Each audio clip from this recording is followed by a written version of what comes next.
The Minifreak V LFO shaper is so cool. Freebeat. Hey, how's it going, everybody? Welcome to Freebeat, where I post new music-related content every single day, so if that sounds good to you, hit that subscribe button, ring that notification bell. Today's patron shout-out goes to Taylor Handleton. Thank you so very much for the support. Let's get started. Alrighty, today we are back in Minifreak V, and we are going to check out the LFO shaper, which is an amazing tool that I am so excited to check out. Recently, I've been working a lot with sound design, particularly making sounds that move and actually move with the music that I'm using those sounds in. And the LFO shaper within the Minifreak V, as well as the Minifreak hardware synth, really shines when it comes to creating movement in your sounds. So let's go ahead and get a little overview here of what the LFO shaper is. Basically, it allows us to take either LFO 1 right here or LFO 2 and give those, well, I shouldn't say or, it's or and. We can do both if we want. Give those custom shapes across a variety of different steps from 1 to 16, and those are also relative to the rate of the LFOs. So I've got a very basic default patch pulled up here, just completely initialized. For some fun, let's go ahead and bring in a second oscillator. We'll go Superwave, and we'll turn up the volume of that. There, sure, right there's fine. And tell you what, let's actually make our patch monophonic. There we go. To trigger this, by the way, I am using an Arturia Keylab Essential 61. I don't have the second camera angle today, though. Sorry, that camera battery is dead. Super dead, actually. But as you can see here, I am indeed playing these sounds myself. So let's go into our mod matrix, because before we make a custom LFO shape, we actually need to tell the LFO to go control something. So one of the easiest things that we can tell it to control, of course, is our filter cutoff. So let's use LFO 1 to control the cutoff of our filter. So we go to the LFO row here, and then we come to the filter cutoff column. And let's go ahead and drop that down all the way there, and we can see our filter is indeed being modulated.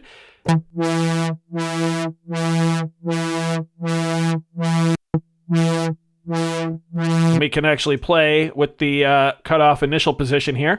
Crank the resonance if we want. And for the purposes of this video, I'm actually going to change the polarity to positive. So we're going to go to a value of positive 100, and that sounds like this.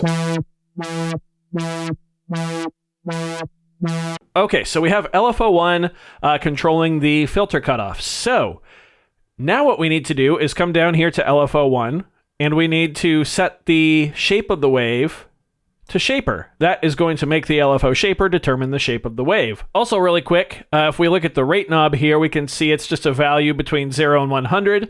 I would like that to actually sync to the tempo of the arpeggiator and sequencer, so I can click on free here, and that's going to change through our modes. If we go to all, we can see we've got all of our different subdivisions here. Let's just keep it classic at a 16th note. That's pretty standard.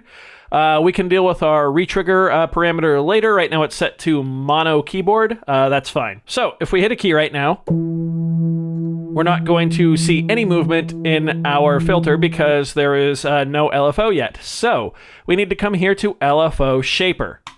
Okay, so this is the LFO shaper. These are different steps. Right now I have it set to 16, where we can actually draw in the shape of our LFO. And we have a couple different shape tools that we can use here, as well as we can use this number here to change the number of steps. I'm going to keep it at 16. It seems to be a pretty easy number to digest. I'm going to go ahead and start with this first shape here. And if I click on the shaper here, I can go positive or negative, and I can actually just kind of go like this. And there is a custom LFO shape, just like that. If we look at LFO1, we can see a condensed version here of our LFO shape, and we can see that the filter knob is indeed being modulated by this LFO. Let's press a key and listen.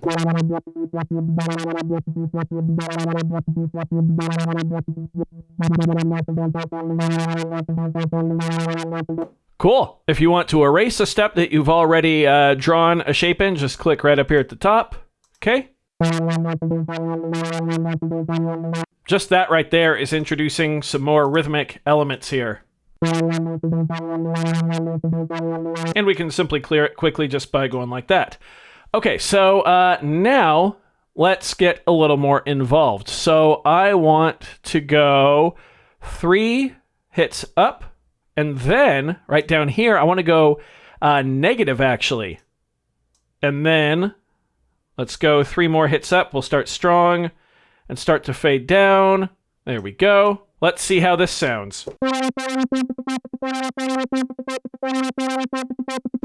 Hear how rhythmic that is?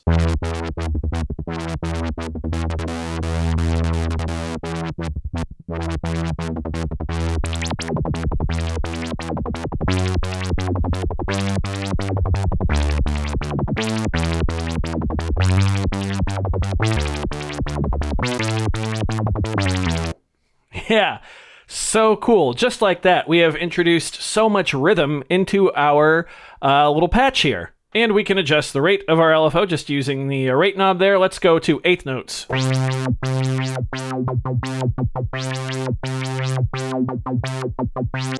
Nice, just like that. There we go. But we also have, like I said earlier, these different shapes here. So let's go da da da da to get the da da da da. We want to hold this one out, right? So we're going to erase these 2 steps here, and I'm going to click this flat line. And there we go. Now we've got this flat line there. Let's listen to how this sounds.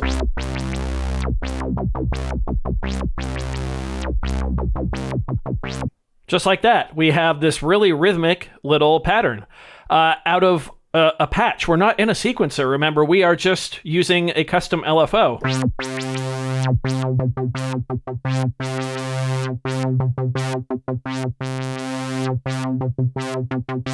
I want this to come a little quicker though, so I'm going to erase it. There we go.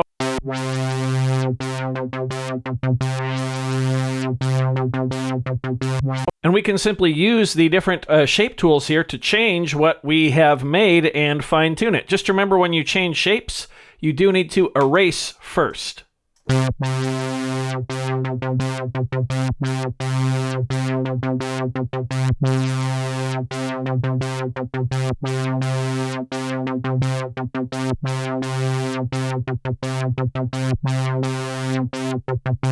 There we go. But here's where the real magic comes in, because now that we have LFO 1 set to a custom shape that we like, we can now go to the matrix here and assign it to whatever we want. So we can go ahead and set it to the wave knob for oscillator 1. How about that? Let's go ahead and double click here to take off the cutoff modulation.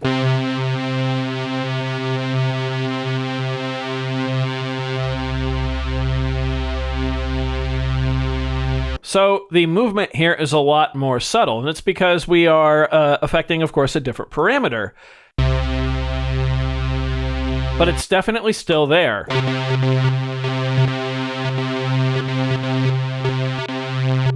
And changing through our different oscillator types is really going to make this noticeable depending on what we're on, because this first knob here actually changes depending on what oscillator you have selected.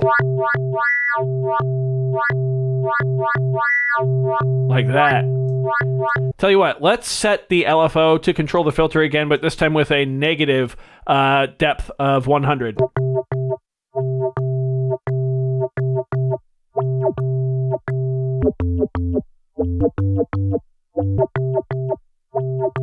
Just like that. How neat. Like, you can do really whatever you want and get so much fun movement out of this. Now, of course, neither of these sounds that we've had so far have been super impressive, but that's not the point of this video. It's just to show you how cool the LFO shaper is and to give you an idea of what you can do and how deep you can go with it. We can also see here on our macro page that we can actually go ahead and set the rate of our first LFO to a macro number 1, and we can increase the depth of it there. We can go in and set the type of oscillator 2 also all the way here. So I'm going to go ahead and mess with macro 1 now.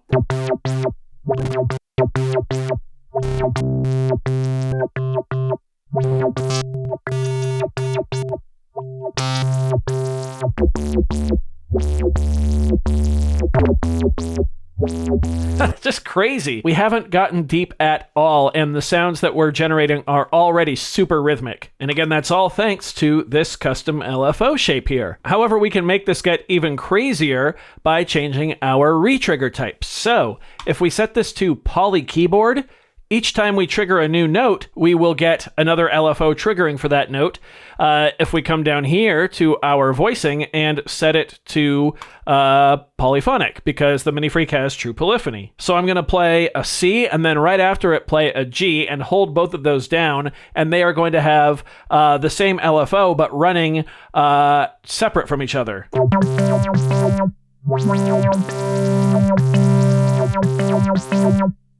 How cool is that? And then, of course, we do have a completely separate LFO. So I'm going to set that to a custom shape.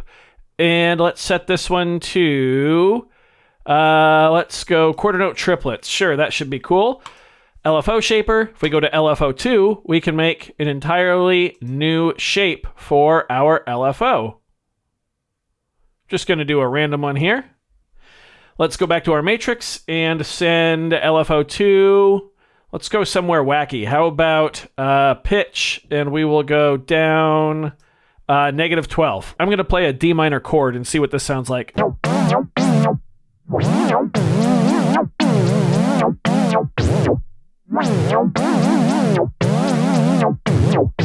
That's so cool.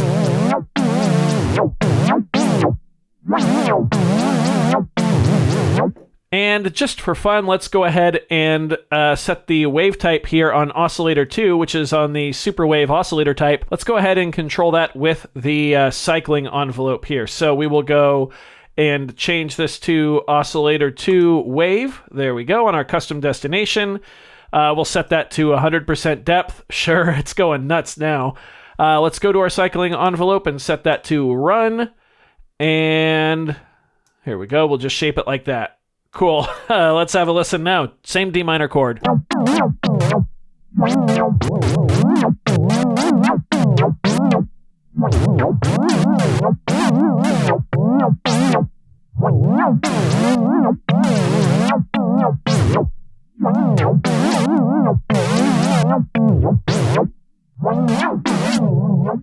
Little chorus on there.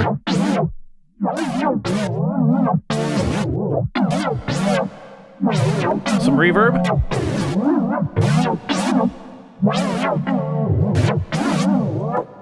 Yeah, the LFO shaper is insane. I love it.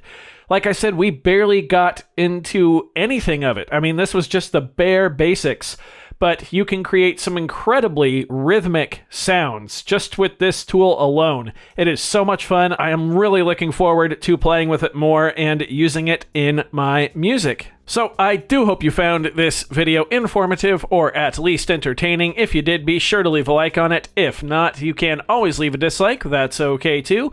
Doesn't hurt my feelings, just makes me try that much harder next time. Either way, be sure to hit that subscribe button, ring that notification bell. Thank you all so very much for being here. Thanks for watching. We'll see you next time. Bye.